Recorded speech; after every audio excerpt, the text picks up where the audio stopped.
Assalamualaikum warahmatullahi wabarakatuh. Perkenalkan, nama saya Yus Junaidi. Saya dari kampus STMIK Gici. Di sini saya akan menjalankan tugas UAS dari Paldo.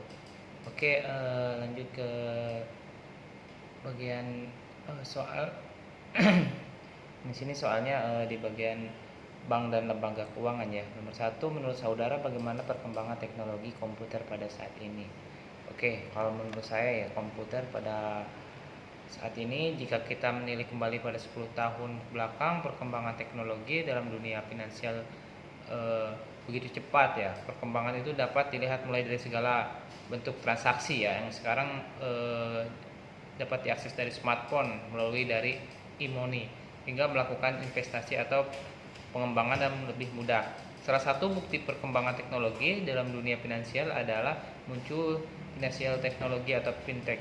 Berkat adanya sistem finansial dari fintech itu sendiri memberikan banyak manfaat seperti kemudahan layanan finansial dan tentunya institusi keuangan. Dan kemudahan layanan finansial yang ditawarkan oleh teknologi dalam dunia finansial inilah yang membuat orang memanfaatkannya dengan baik. Salah satunya dengan melakukan perkembangan dana dalam satu fintech. Yang kedua,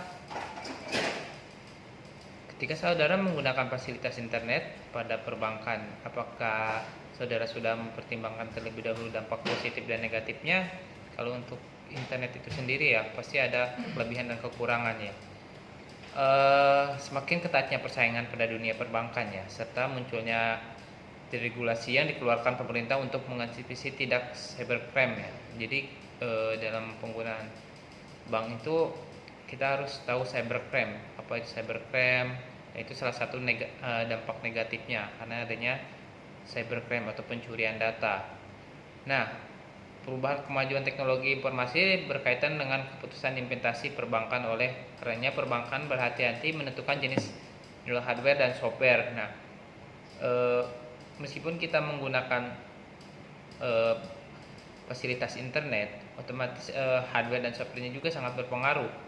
Nah, bagaimana keamanan dari perbankan itu sendiri kita harus tahu. Seperti sekarang kan banyak tuh pencurian PIN atau kejahatan semacamnya yang dilakukan dalam hardware lah, enggak di dalam internet saja. Untuk ininya, dampak positifnya dari internet perbankan itu sendiri lebih mudah ya, dapat diakses dimanapun dan kapanpun ya.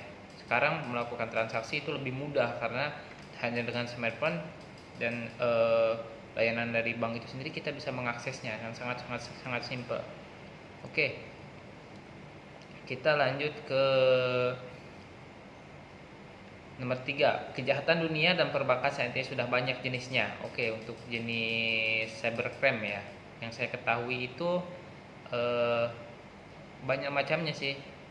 Kejahatan internet itu hacker. Kita udah tahu lah hacker itu seperti apa ya. Hacker itu kalau orang awam berpikirnya, hacker itu adalah seorang yang suka mencuri data atau privasi. Nah, di dunia perbankan ini sangat-sangat rentan dengan hadirnya hacker. Nah, hacker ini sangat banyak sekali untuk mengetahui PIN itu bisa dilakukan dengan kejahatan hacker itu sendiri. Carding, ada yang tahu carding?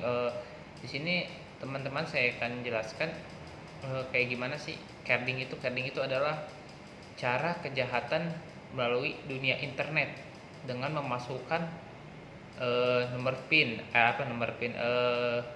kartu palsu. Di kita belanja online nih, tapi menggunakan kartu orang lain gitu, dengan cara pencurian melalui internet. Yang sering belanja di all shop itu hati-hati, karena itu carding itu bisa melalui all shop melakukan cardingnya. Nah, di sini ada juga cracking. Cracking di sini ya namanya juga crack ya, berarti membuat sebuah sistem angka. Dari sini kan bank itu sendiri identik dengan nominal, dengan angka, pasti PIN atau semacamnya, nomor rekening atau apa gitu yang bisa diretas melalui cracking. Nah, biasanya si penjahat ini melakukan pengambilan atau pencurian itu melakukan crack dengan cara angka gitu ya. Oke, permainan angka gitu, karena seperti ya biasanya melakukan dari programming gitu. Oke, ya spamming biasanya kalau kita belanja di online atau apa itu menyangkut ke ini juga sih, ke pencurian PIN atau bank internet itu. Jika kita menggunakan belanja online kan otomatis kita menggunakan pembayaran online gitu kan, dari e-banking gitu.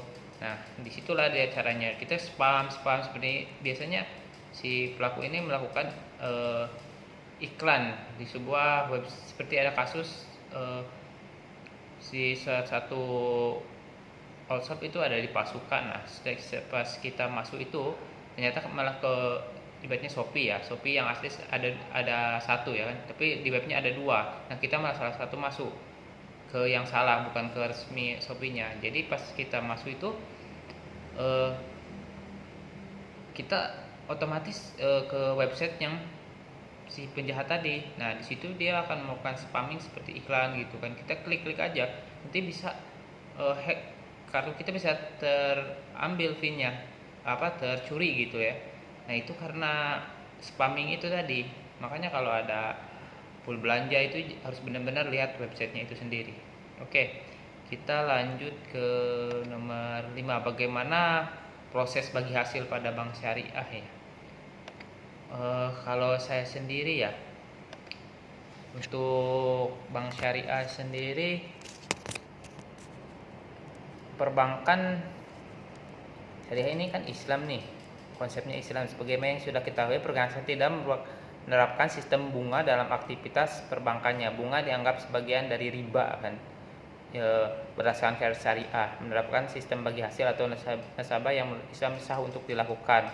Oke, di sini mekanisme perhitungan bagi hasil menurut ekonomi Islam idealnya ada dua macam ya. Biasanya yang pertama profit sharing atau bagi hasil, di mana total pendapatan usaha dikurangi biaya operasional untuk mendapatkan profit alias keuntungan bersih. Dan yang kedua revenue sharing, yaitu lembaga berdasarkan total pendapatan usaha yang dikurangi biaya operasional alias pendapatnya kotor. Nah, perbankan syariah melakukan perhitungan bagi hasil dengan cara profit sharing, yaitu membagi keuntungan bersih usaha atau investasi sudah dijalankan. Besarnya keuntungan pihak bank nasabah diputuskan saat akad yang akan ditandatangani. Nah, ini akad antara si bank dengan si nasabah ya. Besarnya keuntungan nasabah sudah diputuskan secara akad, nah yang tidak ditandatangani ya. Jadi tidak ada kebingungan dan cekcok lagi saat bisnis atau usaha selesai dijalankan. Dalam menjalankan aktivitasnya, permasalahannya memiliki 3 macam ya. Biasanya akad murabah, nah ini akad musyarakah ya. Dan akad murabah itu adalah salah satu akad-akadnya aja ya. Ya, untuk pembagiannya tadi saya sudah jelaskan. Oke. Mungkin itu saja video dari saya. Mohon maaf atas kekurangannya. Saya ucapkan terima kasih untuk Pak Aldo sampai saat ini telah menjadi dosen yang paling baik. Terima kasih Pak Aldo, paling oke.